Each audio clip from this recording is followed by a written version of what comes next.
होया है ना, जो 20-30 साल पहले गर्मियां में घट चुलसी ना, सर्दियों में घट चुलता, सर्दियों में। हाँ जी, गर्मियों में बेहतर रहता है, सर्दियों में बहुत कम घट हो जाता है।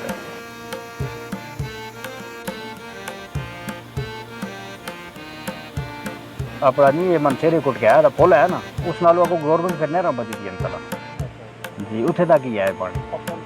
हाँ पखल तला उस साइड से फिर लोग सब्जियां लाने उस साइड से, मतलब कि आगू उन्होंने को पानी देते रहने पानी नहर बची दी।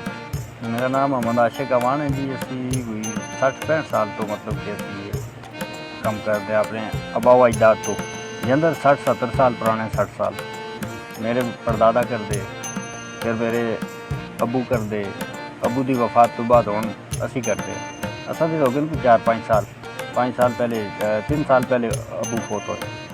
पसंद किया जुलता आटा इसका सोहना होंदा, आटा मतलब चक्की किलो जिस तरह बाजारा में चक्कियां तो प्याले